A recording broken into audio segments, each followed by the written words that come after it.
সকলোকে স্বাগতম জনাইছো আমাৰ জ্ঞান তীৰ্থ ৱে টু সাকসেস এডুকেশ্যনৰ নতুন এটা ভিডিঅ'লৈ ইতিমধ্যে আপোনালোকে ভিডিঅ'টোৰ থাম্বনেল আৰু টাইটেল দেখি গমে পাইছে ভিডিঅ'টো কিহৰ ওপৰত ডিসকাশন কৰিবলৈ আমি গৈ আছো হয় আগন্তুক যিকোনো ধৰণৰ অসম কম্পিটিটিভ এক্সাম এডিআৰই হওক বা ডিএসএসসি হওক বা অসম পুলিচ এসআই হওক সকলো ধৰণৰ এক্সামৰ কাৰণে আমি কম্বাইন এটা প্ৰিপাৰেচনছ কিট লৈ আহিবলৈ চেষ্টা কৰিছো আমি বহু ক্ষেত্ৰত কনসেপ্ট ক্লাছৰ ওপৰতে গুৰুত্ব দিছিলো কিন্তু যি দেখিছো আমাৰ যি সকল এক্সপেৰিয়েন্স আছে তেওঁলোকে এমসিকিউ পঢ়ি বেছি ভাল পায় গতিকে যেহেতু এমসিকিউ এক্সামত আহিব গতিকে এমসিকিউ পঢ়াটো বেয়া কথা নহয় কিন্তু কনসেপ্ট বিলাক বহুত বেছি জৰুৰী কিন্তু বৰ্তমান আমি 10টা কৈ এমসিকিউ লৈ আহিম কাৰণ পৰীক্ষালৈ এতিয়াও সময় আমাৰ হাতত যথেষ্টখিনি আছে হয়নে গতিকে এই এমসিকিউখিনিত সকলো ধৰণৰ পলিটি জিওগ্ৰাফিৰ লগতে কাৰেণ্ট এফেয়াৰ্ছৰ কুৱেশ্যনো ইনক্লুড থাকিব কাৰণ কাৰেণ্ট এফেয়াৰ্ছৰ ওপৰতো আমাৰ অসম গভৰ্ণমেণ্টে বহুত বেছি গুৰুত্ব প্ৰদান কৰে বাকি যি নহওক এটো ক্লাছ নম্বৰ 1 হয় এটো 1 নম্বৰ ক্লাছ হয় গতিকে গুৰুত্ব সহকাৰে ক্লাছটো চাব মই ভাবিছো ক্লাছটো বহুত বেছি গুৰুত্বপূৰ্ণ আপোনালোকৰ হবলৈ গৈ আছে কাৰণ এই 10টা কুৱেশ্যনৰ ভিতৰত মই ভাবিছো যে আপোনালোকে যি সকলে ভিডিওটো চাই আছে তো হে সকলে 2-3টা কুৱেশ্যনৰ বাহিৰে বাকিটা কুৱেশ্যন হয়তো নাজানে কিন্তু এই ধৰণৰ কুৱেশ্যন বিলাক কিন্তু এক্সাম বিলাকত আহা দেখা যায় ঠিক আছে তো প্ৰথম কুৱেশ্যনটো আপোনালোকে মন কৰক প্ৰথম কুৱেশ্যনটোতে আমি কি ৰাখিছো হু is the 26th chief election commissioner of India যিজন 26th chief election commissioner of India তেওঁক 19 ফেব্ৰুৱাৰী 2025 তাৰিখে তেখেতক এপইণ্ট কৰা হৈছে গতিকে তেখেত হৈছে option B will be the correct answer তাৰমানে Gyanesh Kumar is the 26th chief election commissioner of India তো তেখেতেই হৈছে 26তম চিফ ইলেকশ্যনাৰ অফ ইণ্ডিয়া আৰু তেওঁ পূৰ্বতে ৰাজীৱ কুমাৰ আছিলে তো ৰাজীৱ কুমাৰক সাকসিত কৰি তেওঁ জ্ঞানেশ কুমাৰে 26th chief election commissioner of India হৈছে মনত ৰব নিশ্চয়কৈ এটো এটা কাৰেণ্ট এফেয়াৰ্ছৰ কুৱেশ্যনতে পৰি যায় কুৱেশ্যন নম্বৰ 2 টোত আপোনালোকে মন কৰিব হু is the first female president of international Olympic committee আমাৰ যিখন এখন ইন্টাৰনেশ্যনেল অলিম্পিক কমিটি থাকে তো এই ইন্টাৰনেশ্যনেল অলিম্পিক কমিটিৰ পূৰ্বতে কোনো ধৰণৰ মহিলা প্ৰেসিডেন্ট নাছিলে এইবাৰ প্ৰথম মহিলা প্ৰেসিডেন্টক তেওঁলোকে নিযুক্ত কৰিছে আৰু তেখেতৰ নাম আছে চাৰিটা অপচন আছে চাৰিটা অপচনৰ ভিতৰতে তেখেতৰ শুদ্ধ উত্তৰটো হ'ব option B will be the correct answer তাৰমানে Kirsty Coventry is the first female president of the international Olympic committee তাৰমানে শৰ্ট ফৰ্মত আমি কওঁ IOC কেতিয়াবা IOC বুলিও আহিব পাৰে গতিকে IOC বুলি আহিলে আপোনালোকৰ ব্ৰেইনত আহি যাব লাগিব যে এটো ইন্টাৰনেশ্যনেল অলিম্পিক কমিটি হয় ঠিক আছে নেক্সট কুৱেশ্যন নম্বৰ 3 টো কি দি আছে আপোনালোকে হেতু মন কৰক who is the current chief secretary of Assam অসমৰ বৰ্তমান চিফ সেক্ৰেটাৰী কোন হয় হেতু আমাক লাগে এটো অসমৰ এটা কাৰেন্ট এফেয়াৰ্ছ বাকি কিটাটো ইণ্ডিয়াৰ কাৰেন্ট এফেয়াৰ্ছ আছিল এটো অসমৰ এটা কাৰেন্ট এফেয়াৰ্ছ আৰু ইয়াৰে শুদ্ধ উত্তৰটো হ'ব ডক্টৰ ৰবি কোটা মানে option B will be the correct answer হ'ব ডক্টৰ আছে দেই ডক্টৰ ৰবি কোটা তেখেতেই হৈছে current chief secretary of Assam অসমৰ এতিয়া বৰ্তমানৰ যিগৰাকী কাৰেন্ট চিফ সেক্ৰেটাৰী হয় নেক্সট 4 নম্বৰ কুৱেশ্যনটোত আমি যাম 4 নম্বৰ কুৱেশ্যনটো কি দিয়া আছে আপোনালোকে হেতু মন কৰক 4 নম্বৰ কুৱেশ্যনটোত দিয়া আছে হু is the current director general of police of Assam তাৰমানে ডিজিপি বুলি যেটো কোৱা হয়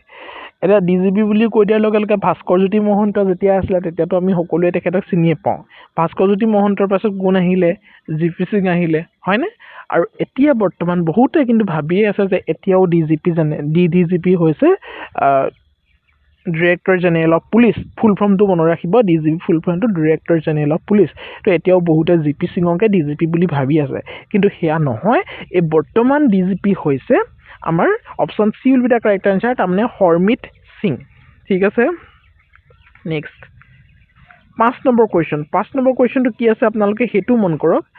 which capital city of northeast region was linked to India's railway system for the first time through the Bhairavi Sairang railway line? এটো এটা current এফেয়াৰ্ছৰ কুৱেশ্যনে হয় ইয়াতে কৈছে কোনখন কেপিটেল চিটি নৰ্থ ইষ্ট ৰিজনৰ তাৰমানে আমাৰ নৰ্থ ইষ্টৰ 7খনেই ৰাজ্য আছে 7 ভনী বুলি যিখন কোৱা হয় তো এই 7খনৰ ভিতৰত কোনখন কেপিটেল চিটি হয় যিখনে নেকি লিংক কৰিছে to India's railway system for the first time through the Bairabi Sairang railway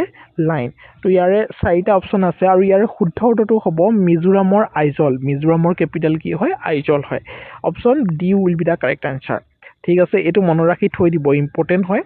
next 6 number কোৱেশ্চনটোত আমি যাম 6 নম্বৰ কোৱেশ্চনত কি আছে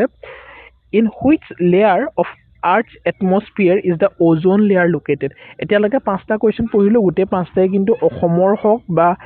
ইণ্ডিয়াৰ হওক এই গোটেইটা কাৰেণ্ট এফেয়াৰ্ছৰ ভিতৰতে পৰে হয়নে কিন্তু 6 নম্বৰ কোৱেশ্চনটো এটা জেনেৰেল নলেজৰ কোৱেশ্চনত আহি গ'ল ইয়াতে কৈছে ইন হুইচ বা এটো আমি which layer Earth's atmosphere is the ozone layer located আমি এটমস্ফিয়াৰৰ বিষয়টো জানো আমাৰ লেয়াৰ কেটা আছে এবটো বহুত সৰুতে আমি পঢ়ি আহিছো নহয়নে ক্লাস 6 7 তে এইখিনি খুব সুন্দৰকে আছিল গতিকে মই ভাবিছো এটো ডেফিনেটলি আপোনালোকে পাৰিব option B will be the correct answer হ'ব স্ট্ৰেটোস্ফিয়াৰ টপোস্ফিয়াৰত কি থাকে স্ট্ৰেটোস্ফিয়াৰত কি থাকে আমি সকলো বিলাক জানিব লাগিব বা মেসোস্ফিয়াৰত কি থাকিব হয়নে next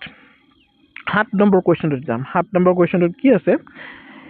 The longest mountain range located in the oceans is oceanot thoka longest mountain range to ki ami bahute sage mountain range longest mountain range buli koi diar loge loge Andes পৰ্বতমালাৰ বিষয়ে জানো নহয় নে কিন্তু oceans আমাৰ যদি কৈ দিয়ে oceans বুলি আহি যায় Andes পৰ্বতমালাৰ ল্যান্ডৰ হে ভূভাগত থকা হে আটাইতকৈ longest mountain range হেতু সগে আজি আমি প্ৰথম গম পাইছো নহয় জানো বাৰু যি নহওক এনেকুৱা ধৰণৰ নতুন নতুন কথাবিলাক শিকিবলৈ পালে ডেফিনেটলি ভাল লাগে গতিকে যদি ভিডিঅ'বিলাক ভাল লাগিছে চেনেলটো সাবস্ক্ৰাইব কৰি ৰাখিব ভিডিঅ'টো লাইক কৰিব আৰু শেয়াৰ কৰিবলৈ নাপাহৰিব এতিয়া মূল কথাটো হ'ল ইয়াৰে লংগেষ্ট মাউণ্টেন ৰেঞ্জ কোনটো হয় ক'ত লোকেটেড হয় অচিনছৰ ভিতৰত কৈছে ইয়াৰ শুদ্ধটো হ'ব মিড অচিনছ ৰিজ এটা এন্ডিছটো নহয় বহুতে মই জানো এন্ডিছ বুলি দেখি পানি আৰু এটো এন্ডিছ অপচনত থাকিবই এন্ডিছ দেখি পানি এন্ডিজে আপোনালোকে চুজ কৰিব কিন্তু ওশিয়ানছ বুলি থাকিলে কিন্তু আনসাৰটো বেলেগ হ'ব মিড অচিন ৰিচ হ'ব ঠিক আছে নেক্সট 8 নম্বৰ কোৱেশ্চনটো কি আছে লো soil is mainly formed by the deposition of কি হয় অপচন 4টা আছে ওয়াটাৰ আছে আইস আছে ওয়াইন্ড আছে ৰিভাৰ্স আছে আৰু ইয়াৰে শুদ্ধটো কিন্তু ওয়াইন্ড হ'ব ঠিক আছে নেক্সট 9 নম্বৰ কোৱেশ্চনটো আমি যাম 9 নম্বৰ কোৱেশ্চনটো কি আছে হেতু মন কৰক which river carries the largest volume of water in the world largest volume cover কৰা ৰিভাৰখনৰ নাম কি হৈছে Amazon river definitely Amazon river হ'ব নীলখন আটাইতকৈ দীঘল ৰিভাৰ আমাজন ৰিভাৰখন ক'ত অৱস্থিত আপোনালোকে জনাবচোন মই দুটামান কনসেপ্ট ক্লাস কৰিছিলো তাতে খুব সুন্দৰভাৱে মই এইখিনি কিন্তু আলোচনা কৰিছিলো নেক্সট 10 নম্বৰ কোৱেশ্চনটো আমি যাম আৰু এটোৱে আজিৰ ভিডিওটো শেষৰটো কোৱেশ্চনছ হয়তো হ'ব গতিকে 10 নম্বৰ কোৱেশ্চনটো আছে the process by which rocks are broken down without any change in their chemical composition is called সেই প্ৰসেসটোৰ নাম কৰা যত নেকি শিলবিলাক broken down without any ভাঙি যায় without any change of in their chemical তো তাতে ৰাসায়নিক পৰিৱৰ্তন নোহোৱাকৈ শিলবিলাকক ভাঙি যায় তো ইয়াৰে 4টা অপচন আছে কেমিক্যাল ওয়েদাৰিং ফিজিক্যাল বায়োলজিক্যাল ওয়েদাৰিং ইৰোজনছ এনেকুৱা ধৰণৰ অপচন আছে আৰু ইয়াৰে 4টা অপচনৰ ভিতৰত এটাই শুদ্ধ উত্তৰ হ'ব আৰু সেই শুদ্ধ উত্তৰটো হ'ব option C will be the correct answer তাৰ মানে ফিজিক্যাল ওয়েদাৰিং গতিকে মই ভাবিছো 10টা কোৱেশ্চন খুব বেছি ইম্পৰ্টেন্ট আছিল আৰু আপোনালোকো বুজি পাইছে খুব বেছি ইম্পৰ্টেন্ট কাৰ কেটা কোৱেশ্চন চিনাকি আছিলে বা কাৰ কেটা কোৱেশ্চন শুদ্ধ হৈছে আমাক কমেন্টত জনাবলৈ নাপাহৰিব তো এই সিৰিজটো যদি কন্টিনিউ কৰিব লাগে তো ডেফিনেটলি কমেন্ট কৰিব আৰু ভিডিওটো ইমানেই আছিল ডেফিনেটলি ভিডিওটো আপোনালোকৰ কাৰণে হেল্পফুল হৈছে তো ভিডিওটো লাইক আৰু শেয়াৰ কৰিবলৈ নাপাহৰিব তো thank you so much see you next video